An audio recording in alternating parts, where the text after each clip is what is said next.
Put her on the screen. Let the entire world see what a colossal failure really looks like. Those were the vicious words of Julian Croft, the billionaire CEO of Croft Industries, a man determined to publicly crucify his ex-wife in front of the global financial elite. He wanted her reduced to dust, a pathetic footnote in the glorious history of his ascent. He needed her to be small, broken, and utterly ashamed, a ghost haunting the edges of his blinding success. As the whispers in the grand ballroom turned to jeers and mocking laughter, she simply stood in the shadows, her silence an ocean of endurance, absorbing every hateful word. What Julian never knew, what he was pathologically incapable of understanding, was that the woman he was trying to erase carried a secret so potent it could shatter the very foundations of his empire.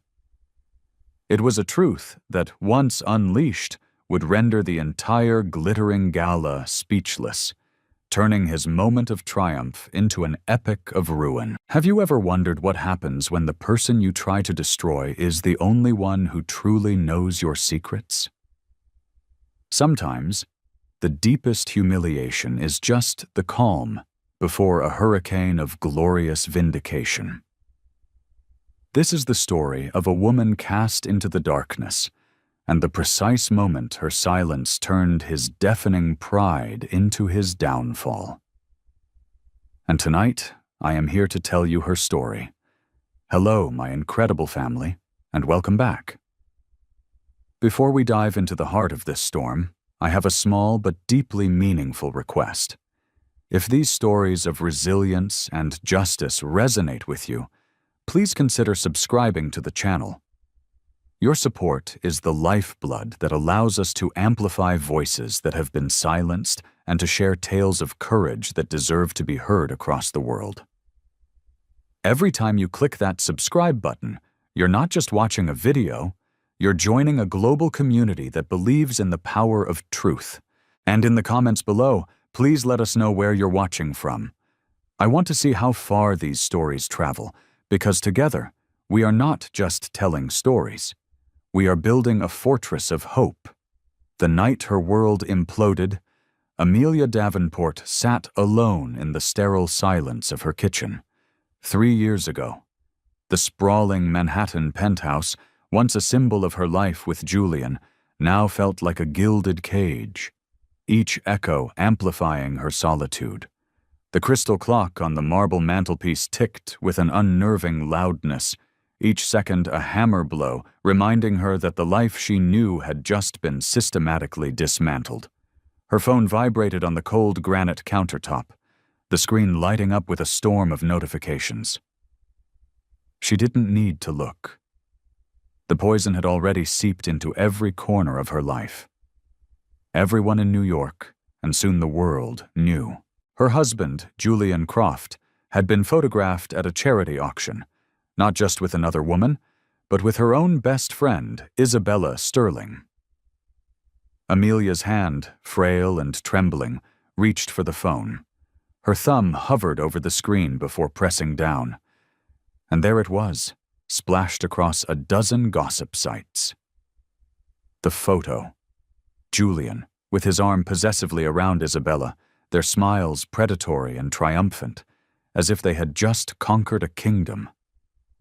The heavy oak door swung open, the sound of his custom-made Italian leather shoes clicking on the polished floorboards a familiar death knell. Julian strode in, his tuxedo immaculate, his bow tie artfully loosened, the air around him thick with the scent of expensive scotch and Isabella's perfume. He looked like a king returning from a successful campaign, not a man who had just shattered a 15-year marriage. Amelia rose, the phone clutched in her hand like a weapon. "Julian," she said, her voice a taut wire about to snap. "Is it true?" He arched a perfectly groomed eyebrow, his expression one of mild annoyance. "Is what true, darling?" She thrust the phone at him, the glowing screen a harsh accusation in the dim light. "This. You and Isabella. My best friend since college. Tell me this is a lie." Julian spared the photo a cursory glance before tossing his platinum keys onto the counter. He let out a long, weary sigh, as if her heartbreak was a tedious inconvenience. Amelia, let's not descend into melodrama. You knew this wasn't working. For years. You knew I needed more. Needed more? Her voice fractured, the sound of glass breaking. You needed her? Do you have any concept of what you have just done to me? To us? What I've done. His tone sharpened, turning from casual indifference to cold steel. Amelia, let's be brutally honest for a moment. You were never built for this world. You couldn't keep up.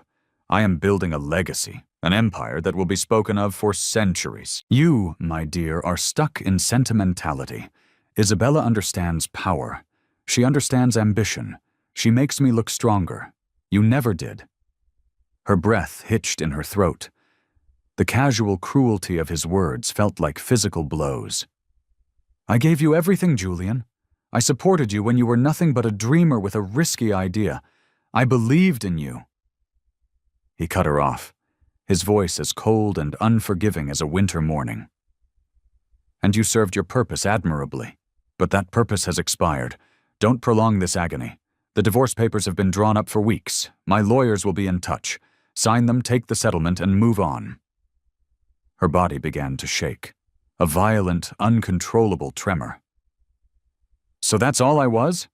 A purpose that expired? 15 years of my life, just upgraded? Precisely, he said, a faint, cruel smile playing on his lips. Upgraded? The word, delivered with such surgical detachment, set her soul on fire.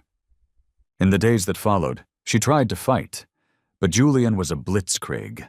His legal team was a pack of sharks, shredding her character in court and in the press. To the world, he was the brilliant, charismatic visionary, and she was the bitter, scorned wife.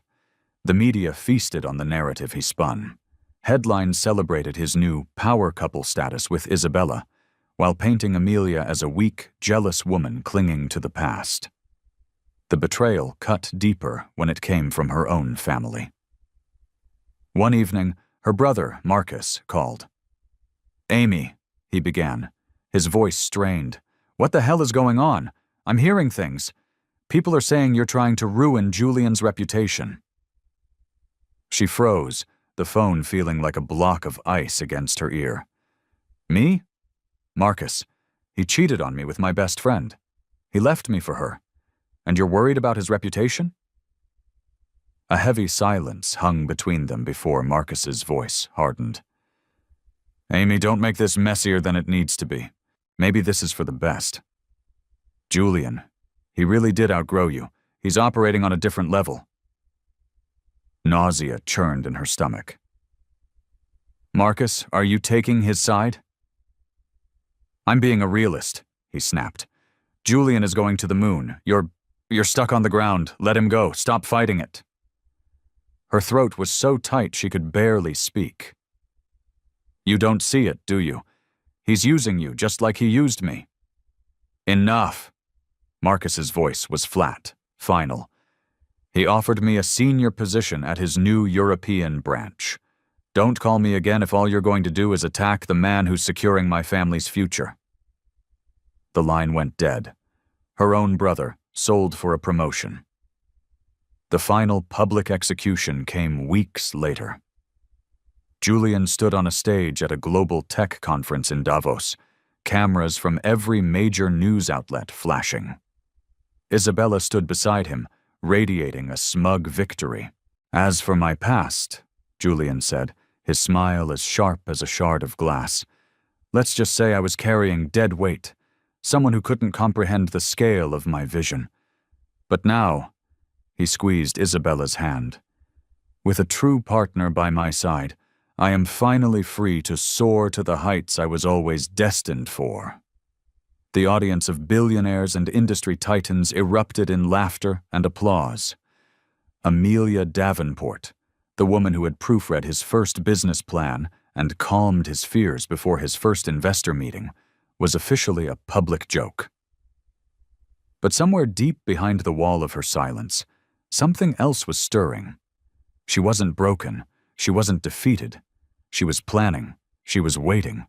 Waiting for the day Julian Croft would learn that silence is not weakness. Her story wasn't over. It was just beginning its second act. 3 years had passed since Julian Croft had the divorce papers messengered to her apartment. Walking away, as if their 15 years together were nothing more than a poorly performing asset he had wisely liquidated. Amelia Davenport remembered those first few months with a clarity that still chilled her. Days bled into nights where she couldn't summon the strength to leave her bed. The sheer force of the betrayal, a physical weight, pinning her to the mattress. The world felt gray, food tasted like ash, and her own reflection was that of a stranger. People on the streets of New York would whisper as she passed. "That's her. The one Julian Croft dumped for her best friend?" Some of them would even smirk. But time is a relentless sculptor. Pain can either erode you into nothingness or carve you into something sharper, something harder. For Amelia, the pain was a whetstone. She started with the one thing Julian had never valued but had always used, her mind for numbers. She began in a tiny, rented cubicle with flickering fluorescent lights, a world away from the gleaming towers of her past. She remembered every all-nighter spent poring over Julian's early financial models, finding the critical errors he'd missed, making his chaotic numbers sing while he slept. If she could build an empire for him in the shadows, she could build one for herself in the light. Her first real opportunity came from a struggling textile company on the brink of bankruptcy. The owner, a grizzled, old-school businessman named Mr. Harrison, eyed her resume with profound skepticism. "You're Julian Croft's ex-wife?" Amelia met his gaze, her spine straight. "I am." He leaned back, his chair creaking in protest. "The papers painted you as, well, let's just say not the financial genius behind the throne. Why should I hand you the keys to my sinking ship?" A flush of heat rose in her cheeks, the ghost of public humiliation. But her voice was steady, clear as a bell. "Mr. Harrison, don't believe every story you read. Julian was brilliant at selling the dream, but I was the one who made sure the foundation was solid. I balanced the books that allowed him to build his empire. I can handle your chaos." Harrison studied her for a long, tense moment, then let out a resigned sigh. "All right. You've got 1 month. Show me I'm not making a mistake." She did more than that. Within 3 weeks, she had untangled a decade of convoluted accounting, discovered a massive embezzlement scheme by his former CFO, and restructured his debt in a way that saved the company millions. One evening, Harrison walked into her tiny office, holding a ledger. "You weren't kidding," he said, a note of grudging awe in his voice. "You have a gift. Julian Croft is a damned fool." Amelia allowed herself the smallest of smiles. "Yes, he is." From that single rescue, her reputation began to grow in quiet, influential circles. Job by job, deal by deal, she moved from textiles to tech startups to real estate. She learned the intricate dance of leveraged buyouts, the hidden language of offshore accounts, the profound art of patience. When she made her first major acquisition, a portfolio of distressed commercial properties that everyone else considered toxic, the old guard of Wall Street laughed. "That's a graveyard," one prominent broker scoffed at a luncheon. "She's throwing good money after bad." Amelia just smiled her faint, enigmatic smile. "We shall see." 6 months later, after strategically renovating and repositioning the properties just as the market shifted, that same broker cornered her at an event, shaking his head in disbelief. "I don't know how you saw that coming. You turned rubble into a gold mine." Amelia raised her champagne flute. Sometimes the most valuable treasures are the ones that others have thrown away. By the end of the 2nd year, she was no longer a joke or a ghost. She was a whispered legend, a phantom. Investors began seeking her out, intrigued by the mystery. Some who knew her story couldn't resist testing her. At a high-stakes negotiation, a notoriously aggressive hedge fund manager leaned across the polished mahogany table, a smirk on his face.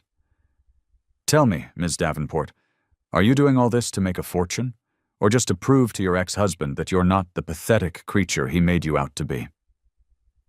The room fell silent. Her entire team held its breath. Amelia met his condescending gaze with a look of serene calm. "Why must it be one or the other?" she replied smoothly. "A fortune proves itself. And as for failure, failure is simply the price of tuition for the greatest education on earth." The man stared at her, then threw his head back and laughed, a booming sound of genuine respect. "Fair enough. Let's make a deal." By then, she was no longer operating from a cramped cubicle. Her new firm, Phoenix Capital, occupied the top 3 floors of a sleek glass skyscraper in Midtown, with a panoramic view of the city that Julian's own office once commanded. She had armies of analysts, lawyers, and strategists working for her. And yet, to the wider world, she remained an enigma, her name rarely appearing in print. One rainy Tuesday afternoon, her young, fiercely loyal assistant, Clara, burst into her office, her face flushed with excitement, clutching a thick file. "Ms. Davenport," she said, her voice trembling slightly. "The final transaction went through. It's complete. You now own the controlling interest in Croft Industries." For a long moment, Amelia said nothing. She simply stared at the documents, at the bold, arrogant logo of the company Julian had built. Her company now. Clara's eyes were wide with disbelief. You actually did it. You own his empire." Amelia reached out and touched the folder, her fingers tracing the logo. "No, Clara," she said, her voice soft but firm. She paused, a universe of meaning in her eyes. "I own my company. He just hasn't been informed yet." That night, for the first time in 3 years, Marcus called her. "Amy," he said, his voice hesitant, cautious. "I've been hearing whispers on the street, unbelievable things. People are saying you're a major player now. Is any of it true?" She leaned back in her leather chair, the glittering city lights her backdrop, her tone glacial. "It's funny, Marcus. You didn't believe in me when all I had was the truth. Why the sudden curiosity now?" Marcus cleared his throat, the sound of desperation crackling through the phone. "Look, I was wrong. Julian, the European position never materialized. He cut me loose 6 months ago. Maybe we could start over. We're family. We could work together." Amelia let the silence hang in the air, a cold, heavy blanket. Then she spoke, her words precise and sharp. "You chose a job offer over your sister, Marcus. You made your decision." "Amy, please! You're my sister!" A bitter laugh escaped her lips. "A sister you sold out for the promise of a corner office. You should have read the fine print." His voice became a desperate plea. "Don't do this! Don't shut me out! I need your help." Amelia's words were the calm, quiet finality of a closing door. "So did I, 3 years ago, and you weren't there. Goodbye, Marcus." She ended the call, and for the first time she felt no pain, only closure. Later that week, Amelia stood by the floor-to-ceiling windows of her office, watching the endless river of lights below. Clara entered quietly. "Do you ever think about him?" she asked softly. Amelia didn't turn from the window. "Every single day." "And if he saw you now?" A faint, almost imperceptible smile touched Amelia's lips. "Oh, he will. Very, very soon." Clara hesitated. "What are you going to say to him?" Amelia finally turned, her eyes holding a calm, unshakable power. Nothing. I won't have to say a single word. My presence will be enough. 3 years after her spectacular fall from grace, Amelia Davenport was no longer the broken wife, the forgotten woman. She was a force. She was powerful. She was ready. And though Julian Croft still paraded on the world stage, laughing for the cameras with Isabella Sterling draped on his arm, he was blissfully, arrogantly unaware that the woman he had tried to bury under the weight of shame was already standing on higher ground, watching him, waiting for the perfect moment to step out of the shadows and into the light. The day of reckoning was coming. And when it arrived, Julian would finally understand that the silence he had so arrogantly mocked was never weakness. It was the sound of power, sharpening its blade. If you haven't subscribed yet, now would be the perfect moment to join our community by hitting that subscribe button. Through stories like Amelia's, we aim to build a world of hope and provide a voice for women and children who have faced abuse and injustice globally. You can motivate us to continue this mission by subscribing and turning on your notification bell so you never miss a story that truly matters.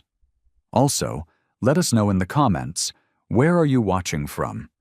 And has any part of this story resonated with you personally?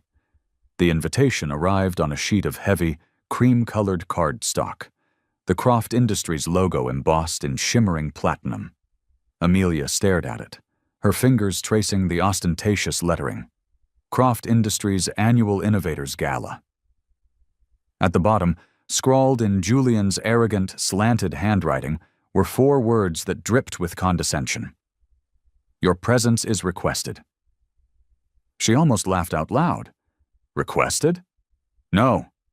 This was a summons, a command performance. She knew exactly what it was. A public spectacle. Julian wanted her there, a pathetic ghost at his feast, so he could parade his success and remind everyone, including her, how far she had supposedly fallen. The doorbell chimed. Amelia opened it to find her old college roommate, Hannah, holding 2 cups of coffee and an expression of deep concern. Don't you dare tell me you're actually going to this thing, Hannah said, her eyes immediately locking onto the invitation on the counter. Amelia picked it up, a strangely calm smile on her face. He sent it himself. He wants me there. He wants to humiliate you one last time for good measure, Hannah retorted, her voice rising. Don't give him the satisfaction, Amy. Please, stay home. We can order pizza, watch terrible movies, anything but walking into that viper's nest. Amelia's serenity was unsettling. She folded the invitation with deliberate care and slid it into her handbag. I'll be there. Hannah grabbed her arm, her eyes pleading. Why? Why would you willingly walk into his trap? Because, Amelia said, her voice a quiet murmur of steel. Sometimes the only way to disarm a trap is to step right into it with your eyes wide open. The news of her intended attendance spread through the elite circles of New York like a virus. It reached her brother Marcus within days. He called, his tone frantic. Amy, I just heard Julian invited you to the gala. You're not seriously going, are you? I am, she replied, her voice flat. Marcus let out an exasperated sigh. For God's sake, why? He's setting you up for another public slaughter. Do you want to be a laughingstock all over again? Do you want the cameras in your face? People whispering about how tragic you look? Amelia's voice remained unnervingly calm. Marcus, if I allowed whispers to dictate my life, I would have evaporated 3 years ago. You've survived, yes, but Julian is still Julian. He doesn't lose, Amy. He annihilates. A faint, almost imperceptible smile touched her lips. So do hurricanes. But eventually they pass. Marcus was silent for a moment. I don't understand you anymore. You used to be so fragile. Now you talk like you're plotting something. Maybe I am. Amy, I'm begging you, don't go. He will ruin you." She ended the call with a single, chilling sentence. "No, Marcus. This time I'll be the one left standing when the storm clears." Meanwhile, across the city in his penthouse overlooking Central Park, Julian Croft swirled a glass of vintage brandy. Isabella Sterling, draped in diamonds, lounged on a silk chaise, scrolling through a tablet. "Did she RSVP?" Isabella asked, a bored tone in her voice. "Not yet," Julian said with a smug grin. "But she'll come. Amelia always cracks under pressure. She'll walk in wearing some sad, off-the-rack dress, her head held low, trying to project some pathetic semblance of bravery. And when she does," he smirked, "I will personally make sure every camera in that room captures what true failure looks like." Isabella laughed, a sound like shattering glass, though a flicker of unease crossed her features. "She's pathetic, Julian. But are you sure this is a good idea? Why poke a sleeping dog?" He shot her a cold, dismissive look. "This isn't about her. This is about solidifying my narrative. It's about showing the board, the investors, the entire world, that I have moved on to bigger and better things. Amelia's presence is merely the final punctuation mark on my success story, a living, breathing testament to the fact that I upgraded." Isabella's smile returned, though her eyes remained watchful. "Well then, darling, let's give them a show they'll never forget." In the days leading up to the gala, Amelia's schedule was a whirlwind of encrypted calls and discreet meetings. Hannah, staying with her for support, noticed a parade of mysterious visitors, men in impeccably tailored suits arriving in black cars with tinted windows, leaving Amelia's office hours later with expressions of shock and awe. One afternoon, Hannah could no longer contain her curiosity. "What is going on, Amy? You're different, secretive. Who are these people?" Amelia simply sipped her green tea and smiled. "Just tying up a few loose ends with old acquaintances." "Old acquaintances don't have security details and carry briefcases that look like they belong to heads of state," Hannah retorted. "You're hiding something big." Amelia leaned forward, her eyes calm but intensely sharp. "Not hiding, Hannah. Positioning." A shiver went down Hannah's spine. "Amy, what have you been planning?" Amelia didn't answer directly. She just placed her hand over Hannah's and said softly, "Trust me." The night before the gala, Amelia stood before her walk-in closet. A row of exquisite gowns hung in pristine order. She ran her hand along the fabric of a simple, elegant black silk gown, the one she had chosen. Her phone buzzed on the vanity. A single, encrypted message appeared on the screen. "All assets are in place for tomorrow, awaiting your signal." She typed back 2 words: "Hold position." For a moment she closed her eyes, allowing the image of the woman she had been to surface, the weeping wife, the humiliated outcast, the woman the world had laughed at. That woman was a ghost, a memory. Tomorrow night, Julian would see. Tomorrow night, the entire world would see. And she wouldn't have to raise her voice. Her silence would be the loudest sound in the room. The night of the gala arrived, a tempest wrapped in velvet. The city was a tapestry of glittering lights, and Croft Industries had transformed the grand ballroom of the Plaza Hotel into a monument to obscene wealth. It shimmered with cascades of crystal and gold, the air thick with the scent of expensive perfume and the sound of clinking champagne flutes. Sleek limousines deposited guests into a frenzy of flashing cameras and shouting reporters. Julian Croft stood at the entrance like an emperor, his smile perfected, his handshakes firm. Isabella Sterling was a vision of diamonds and arrogance at his side, her necklace a constellation of stolen light. "She'll be here," Julian murmured to her, his eyes scanning the arriving crowd with predatory anticipation. Isabella's lips curled into a smirk. "And when she shows up, I'll be right here, darling. to remind her of everything she lost. Inside, the atmosphere was electric with gossip. Everyone knew Amelia had been invited. The speculation was rampant. Some expected her to scuttle in, a broken creature seeking pity. Others were certain she wouldn't dare show her face. Miles away, in her own quiet apartment, Amelia fastened the clasp of a simple, elegant diamond necklace. Hannah paced nervously behind her, wringing her hands. "You don't have to do this, Amy," she said for what felt like the 100th time. "You look breathtaking, but this isn't a party. It's an execution, and Julian doesn't play fair." Amelia gazed at her reflection. The woman staring back was not the one Julian had discarded. Her dark hair fell in soft, controlled waves. The black silk gown was a statement of quiet, lethal power. But it was her eyes that held the most dramatic transformation. They were calm, steady, and utterly devoid of the fear that had once haunted them. "I know exactly what this is, Hannah," she said softly. "And that's precisely why I have to go." "What if he tries to hurt you again, to embarrass you?" Amelia slipped on a pair of black stiletto heels, her movements fluid and unhurried. "Then let him try." Her phone buzzed. A single message glowed on the screen. "All parties are in position. We await your arrival." Hannah frowned. "Who keeps texting you? What is going on?" Amelia met her friend's worried eyes in the mirror and offered a faint, reassuring smile. "Just business." "Business?" Hannah repeated, her voice a mix of awe and terror.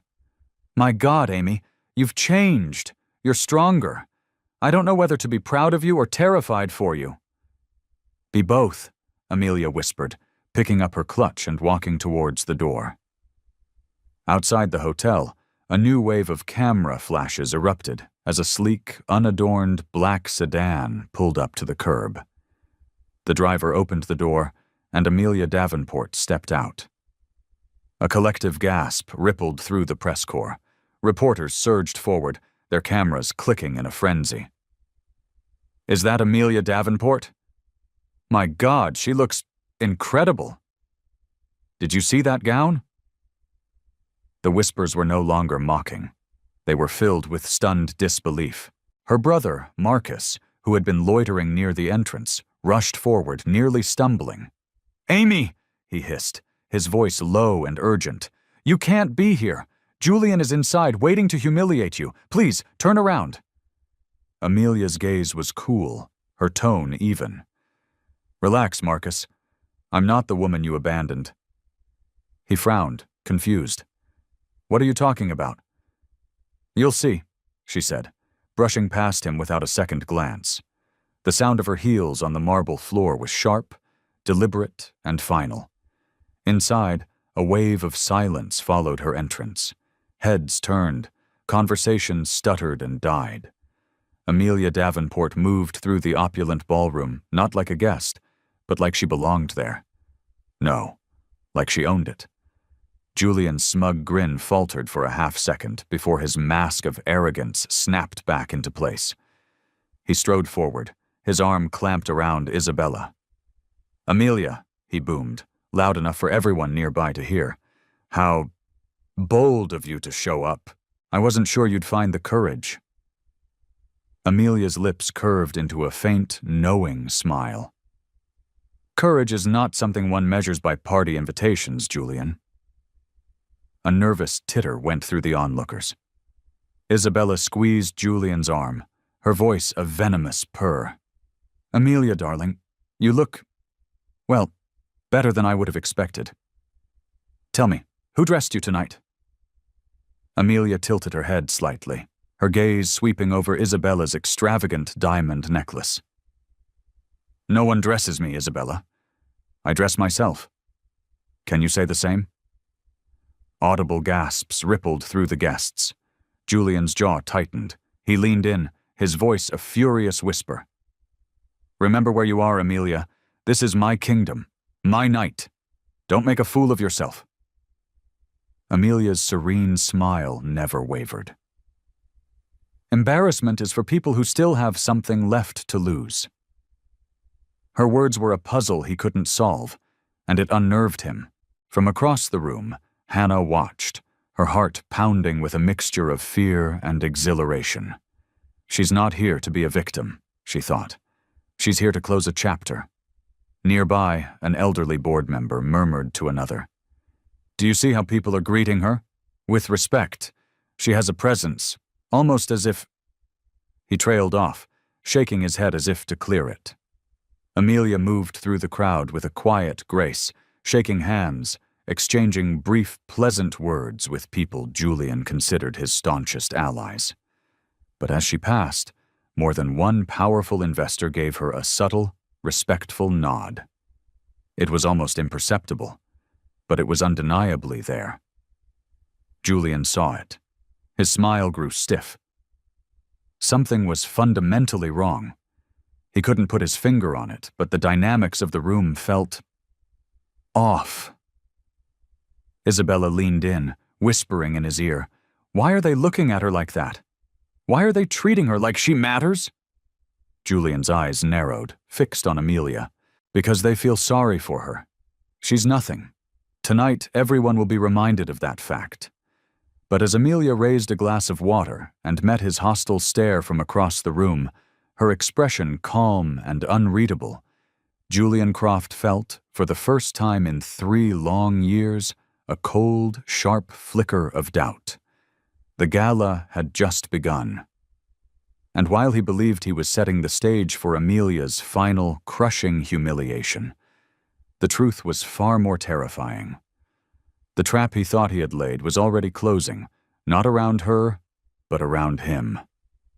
"Ladies and gentlemen," Julian began, his voice echoing from the stage, "I want to thank you all for being here to celebrate another record-breaking year for Croft Industries.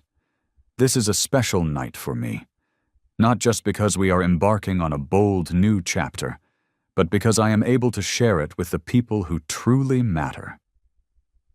He paused, pulling Isabella closer, his eyes finding Amelia in the crowd. "And of course, with the woman who has given me the strength, the vision, and the love to achieve it all. The kind of partner a man of my stature deserves." Polite, if slightly strained, applause filled the room. Julian's gaze lingered on Amelia, a clear public insult.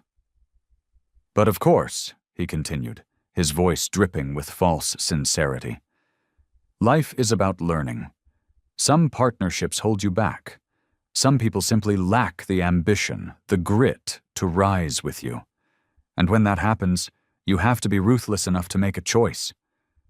The crowd chuckled, a low, uncomfortable sound. Dozens of pairs of eyes darted towards Amelia, waiting for her to crumble. She remained perfectly still, her posture regal, her face a mask of serenity. She did not flinch. She did not look away. Isabella leaned toward Julian's ear, whispering with a triumphant smirk, "She's just standing there, like a statue."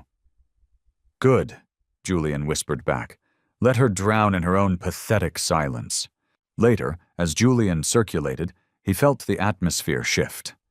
The deference he was accustomed to was subtly, inexplicably absent. When he cornered Mr. Allen, a pivotal investor, to discuss a new venture, the older man offered only a thin, non-committal smile. "We can discuss that at a later date, Julian." "Later?" Julian pressed, his own smile feeling tight. "Now is the perfect time." But Allen simply excused himself, and to Julian's utter astonishment, drifted across the room towards Amelia's quiet corner. Julian's jaw clenched. Moments later, he approached Mr. Patterson, a board member known for his sycophantic praise. "Patterson, glad you could make it. About that expansion deal?" But Patterson avoided his gaze, mumbling something vague about needing to review new data before making any commitments. Isabella noticed it too.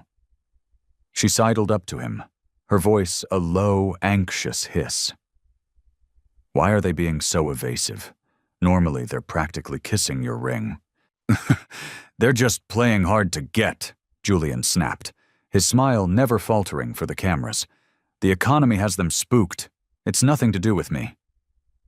But his eyes betrayed him, flicking back to Amelia, who was now engaged in a quiet, earnest conversation with Mr. Allen.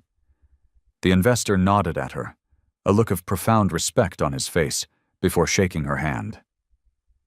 A cold dread, alien and unwelcome, began to pool in Julian's stomach. What the hell is she doing? Don't be paranoid, Isabella said, forcing a laugh. She's probably just spinning some sob story, begging for a handout. Julian laughed along with her, but the sound was hollow. Why were these powerful men, his men, looking at his washed-up ex-wife like she held the keys to the kingdom? Later, during the main course, Julian rose again to offer a toast. To strength, he declared, his voice booming with forced confidence. To loyalty, and to the courage it takes to cut away weakness and dead weight. He raised his glass directly at Amelia. Some people are content to be left behind. I chose to soar, to my brilliant partner Isabella. The room applauded, but it felt obligatory. Everyone knew who the dead weight was. Hannah, seated beside Amelia, leaned in, her voice a fierce whisper. Amy, please don't let him do this to you. Say something. Fight back. But Amelia simply took a sip of water, her eyes locked on Julian. Her silence was not a shield. It was a weapon being sharpened. Why aren't you even angry? Hannah demanded under her breath. Amelia smiled faintly. Because a forest fire eventually burns itself out, Hannah. All you have to do is wait for the wind to change. Julian raised his glass, high. And so, to Isabella, the partner I always deserved. May we rise together, higher than anyone ever thought possible. Cheers echoed through the hall as Isabella kissed him for the flashing cameras. But Julian's gaze kept being drawn, against his will, to Amelia. She was so calm, so unbothered, watching him as if she knew a secret he didn't. And for the first time that night, Julian Croft felt the unnerving sensation of a predator who suddenly realizes he might be the prey. The dinner plates were cleared, the champagne continued to flow, and Julian moved through the room like a king inspecting his domain. On the surface, he was the picture of power and control. But inside, a quiet panic was beginning to metastasize. Everywhere he turned, people were stealing glances at Amelia, not with pity, but with a strange, calculating respect. He cornered Mr. Collins, a board member for over a decade. Collins, good to see you. We need to finalize the capital raise for the Singapore expansion. Collins offered a tight, polite smile and gestured with his head toward Amelia, who was now sharing a soft laugh with another major investor. Perhaps we should wait until after you've dealt with your guest. Julian's jaw tightened. My guest? You mean her? She's a non-issue. Collins' eyes held a polite but distant flicker. We'll see. Then he excused himself and walked directly over to Amelia. Julian felt his stomach knot. At their table, Isabella's voice was sharp with irritation. Why do they keep gravitating to her? She looks so plain next to me, and yet somehow... Don't say it, Julian snapped, his smile cemented in place for a nearby photographer. Isabella pressed on, her insecurity showing. Somehow she's commanding the room without saying a word. It's unsettling. Julian gritted his teeth. She is a nobody. I made her, and I unmade her. That is the reality. But his own words felt like a desperate lie. A short while later, the master of ceremonies tapped the microphone. Ladies and gentlemen, your attention, please. It is my great honor to welcome back to the stage the visionary himself, Mr. Julian Croft, to say a few words about the future of the company. As applause filled the hall, Julian strode to the stage, bathing in the spotlight. His voice was smooth, polished, and dripping with arrogance. Tonight, he began, is a celebration of resilience, of making the tough choices, of knowing who to stand beside. Croft Industries was built on a singular vision, and when partnerships falter, when certain individuals lack the fortitude to keep pace. His eyes deliberately slid to Amelia. The only option is to move on to greater things. Polite, uncomfortable laughter murmured through the audience. And that is why, tonight, I stand here proudly with Isabella Sterling, he boomed, reaching for her hand. A woman of strength, beauty, and ambition. A woman who embodies what it means to rise with me. Thunderous, if slightly forced, applause erupted. Isabella beamed. But from his vantage point on the stage, Julian could see Amelia at her table, still serene, still unflinching, her gaze as steady as the North Star. She did not weep. She did not shrink. She simply looked back at him, as calm as a frozen lake. The sight sent a chill down his spine. After his speech, reporters swarmed him. "Mr. Croft, your plans for expansion? Mr. Croft, how do you respond to critics who say you've grown too fast?" He brushed their questions aside, but then one journalist shouted, "Mr. Croft, any comment on your ex-wife's presence here tonight? Surely it must be awkward." Julian smirked for the cameras, seizing the opportunity. "Not awkward in the least. Some people serve as valuable lessons. My ex-wife is here as a living reminder of where I came from, and of everything I refuse to go back to." The ballroom grew quiet as Julian Croft took the stage one final time, his smile a predatory gleam under the chandeliers. The investors, the board members, the reporters, all eyes were on him. "Ladies and gentlemen," he announced, "tonight is not merely about celebrating our past successes. It is about launching our future. I am proud to announce a historic merger that will elevate Croft Industries into a new era of global dominance." Applause started to swell, but it was cut short. The chairman of the board, Mr. Whitmore, a man of immense influence and quiet dignity, rose slowly from his seat. His voice, amplified by the microphone, cut through the room before Julian could continue. "Mr. Croft," he said, his tone firm and clear, "before you proceed, there is another party we would like to hear from." Julian froze, his smile faltering. "Excuse me, Whitmore?" Whitmore's gaze shifted across the sea of faces, landing on one. He lifted his hand and gestured. "Madam Davenport, would you care to do the honors?" The room fell into a silence so profound it was deafening. Every head in the ballroom swiveled. Amelia Davenport sat at her table, poised and serene, her black silk gown a slash of darkness against the glittering gold. She didn't move at first, letting the weight of the moment settle over the room. Julian's laugh shattered the silence, a loud, forced, ugly sound. "Whitmore, you must be mistaken. Amelia has no business here. She is a guest, a relic." "She is not a relic, Julian," Whitmore interrupted, his voice ringing with authority. "She is the future." Gasps erupted. A wildfire of murmurs swept through the hall. Reporters scrambled for their notepads, their cameras flashing in a mad frenzy. Julian blinked, his forced laughter dying in his throat. What did you just say?" Whitmore stood taller, his expression unshakable. "Through a series of strategic and silent acquisitions over the past 36 months, Amelia Davenport has secured a majority shareholding in Croft Industries. Effective immediately, she holds the controlling interest." The room exploded into chaos.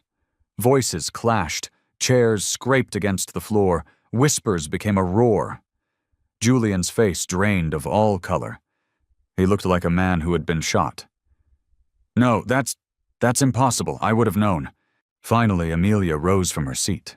The crowd parted for her like the Red Sea as she walked towards the stage. Each click of her heels on the marble floor was a drumbeat of destiny. Calm, deliberate, unstoppable. She reached the microphone, and her voice, though soft, sliced through the pandemonium with surgical precision. "You never knew, Julian," she began, her eyes locking onto his. "That was always your fatal flaw.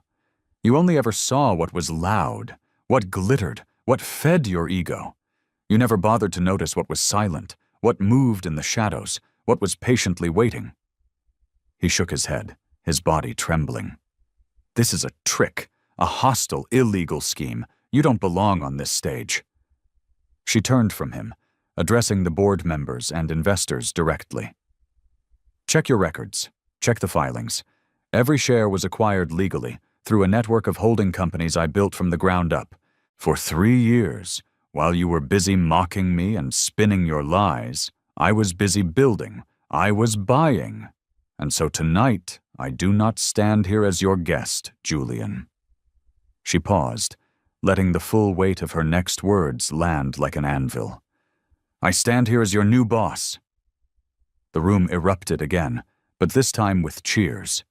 Investors shot to their feet, clapping, some even bowing their heads in respect. The flashing cameras were blinding, capturing the precise moment an empire changed hands. Julian stumbled backward, his face a mask of horror. No, you can't do this to me. I built this company. This is my life's work." Amelia's gaze was unwavering.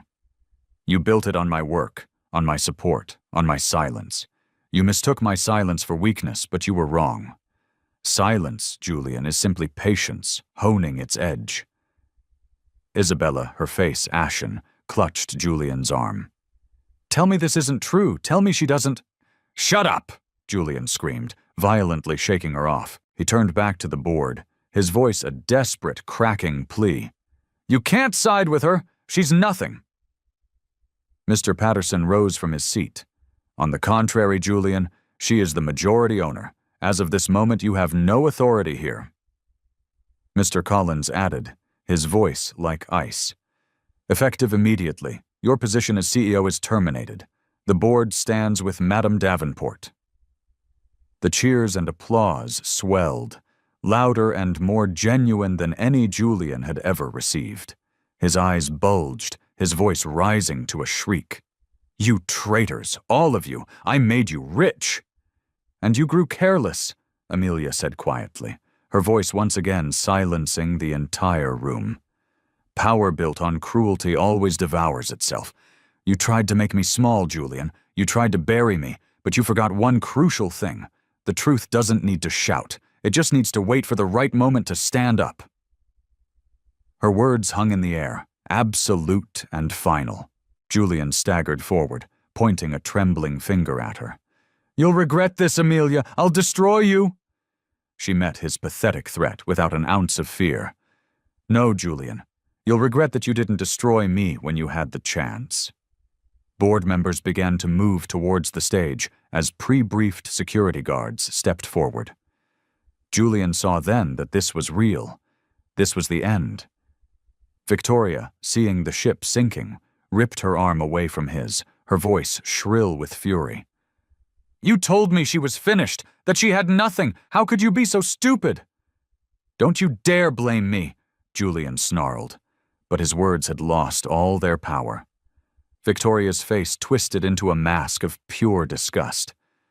"You're nothing now? Do you honestly think I'm going down with you?" She turned on her heel and stormed away, the cameras greedily following her retreat, capturing every moment of her craven betrayal. "Victoria!" Julian called after her, his voice breaking. "Don't you walk away from me!" But she never looked back. The chairman raised his voice over the din. "Ladies and gentlemen, please join me in welcoming Amelia Davenport as the new owner and controlling authority of Croft Industries." The crowd roared its approval. Amelia stood tall, her expression serene. She did not smile, she did not gloat, she simply held up a hand for silence. "This moment," she said, her voice resonating with quiet strength, "is not about revenge, it is about restoration. For years I was portrayed as weak, as a failure, as a woman whose worth was tied to the man she stood beside. But the truth is, dignity can never be taken from you. It can only be surrendered. And I never, ever surrendered mine.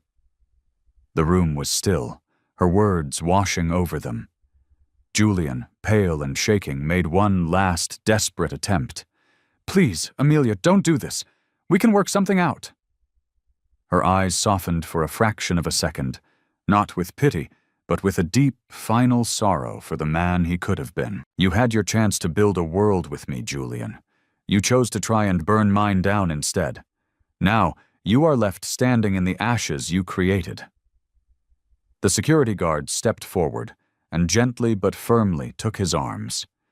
He sagged, defeated, as they escorted him towards the exit, a parade of flashing cameras documenting his utter disgrace. Amelia watched him go, her head held high, not in vengeance, but in the quiet triumph of a soul restored.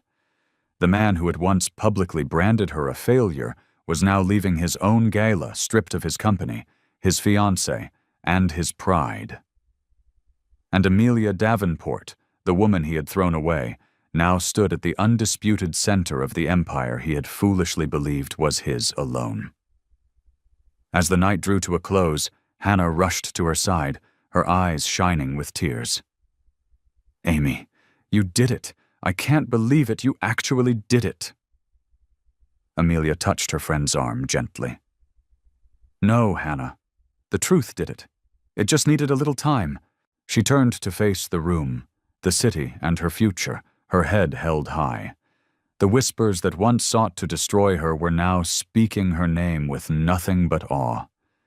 And for the first time in a very long time, Amelia Davenport walked away from a battle not broken, not bitter, but whole. Her silence had finally been understood. The storm had passed. And Julian Croft was nothing more than a ghost.